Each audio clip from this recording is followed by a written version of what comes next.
Welcome back, everybody. My name is Tucker. This is Sporting Logically, and today I wanted to talk about something that I've seen a lot of conversations about recently. With the NBA Finals seemingly having been decided before they even really got started, a lot of people, myself included, began to look towards the offseason. In recent years, with increased player movement and the storylines that come with it, free agency has become just as big a part of the league as the actual games to many fans. It can be a really interesting exercise to attempt to predict where certain players might go and to try and figure out how they might be able to sign a big free agent within their salary cap limitation.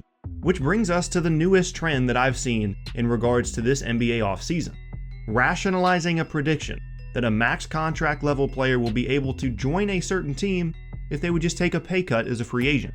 This is an absolutely ridiculous concept for a few reasons. Let me begin by breaking down a few of the rationales I've seen on this topic before I explain why this trend would be awful for the league. First up is the idea that NBA players, especially the best ones, already make so much money that it wouldn't be that big of a deal to shave $5 to $10 million off their annual salary. Now, yes, there are some players in the NBA that make too much money compared to the value they bring to the team.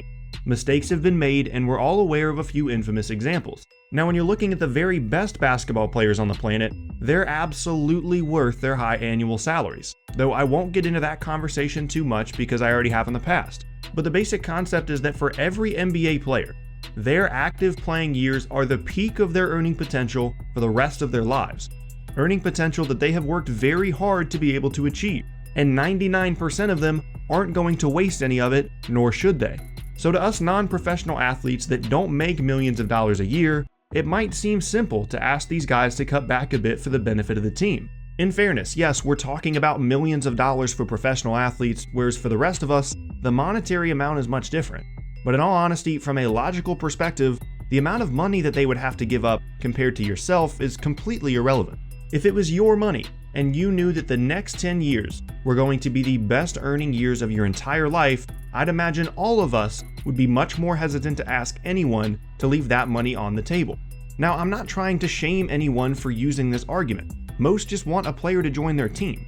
But that brings us to the second bit of reasoning I've seen behind this concept: that if these players cared enough about winning, they'd be willing to give up some of the ridiculous amount of money they make every year for the benefit of the team. The basic idea is that in order to be considered a true team player, these max contract guys should be willing to be paid less than what they're worth. That isn't an expectation in any other industry, and it shouldn't be one in professional sports either. If a guy wants to join a particular team and get paid less, they have every right to do so as a free agent. But as fans, we shouldn't look at them any different for wanting to be paid what they're worth.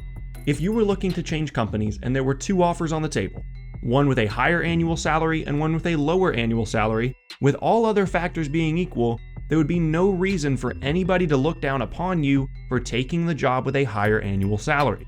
Look, I get it, there's a big disconnect between the lives of the general population and the lives of high-level professional athletes. But if you look at it from your own perspective, there's no reason to expect any player to take a pay cut for the good of the team, either as a free agent or when negotiating a new contract. And that brings us to where I'm sure a lot of people began to think about players taking pay cuts: the Golden State Warriors. Kevin Durant was willing to sign with the team originally and re-sign this past offseason for less than the max in order to ease the luxury tax burden on the team. And it looks like Klay Thompson is about to do the same. If that's what they wanted to do, then that's fine and they have every right to do so. But understand that they didn't have to. The Warriors could have paid them all what they're worth and still kept the team together. They just would have had an even more monstrously expensive luxury tax bill on their hands than they do now. When faced with the decision to either re-sign for the max and lose a few key role players, or take less money to make it easier for the team to bring those guys back, Thompson and Durant chose to take less money, which once again they have every right to do so. But that brings us to the final part of the video where I explain why this potential trend would have a huge negative impact on the league as a whole. I think we can all agree that although the NBA is relatively free of issues compared to the other major American sports leagues, the prevalence of super teams, and in recent years, the necessity of one in order to win a championship has put a bit of a damper on the competitiveness of the postseason. The biggest culprit currently is obviously the Warriors, who added a league MVP in his prime to a team that won a league record 73 games the year before. There have been a lot of conversations about how to fix this issue, but as the league is currently constructed, there's basically no deterrent to the best players in the league all joining together on one team, so long as they're willing to take pay cuts, as so many people have suggested. The only tools the league currently has to try and prevent teams from signing all the best players to play for them are the salary cap and the luxury tax. Traditionally, the best players sign the biggest contracts, and there simply wasn't enough money under the cap to sign very many of them. But if max contract level guys were suddenly willing to take pay cuts, then those two tools would essentially be useless, and the super team issue would be even worse than it is now. Remember, the circumstances around the summer of Kevin Durant's free agency is a big reason the Warriors' dominance has become as much of an issue as it has. As a result of a huge new TV deal, the NBA salary cap skyrocketed in the new league year that summer. And along with some salary dump moves, as well as Steph Curry being on a below market value deal as a result of injury struggles early in his career, the Warriors had enough salary cap space to sign a fourth all-star caliber player to their roster to a near max deal.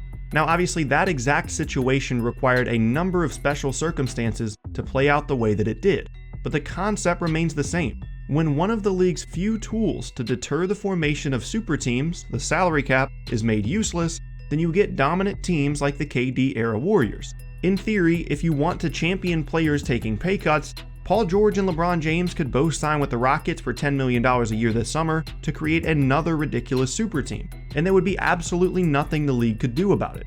If that unlikely event actually happened, I'm sure they would try and find a solution to it in the future, but right now that solution isn't in place.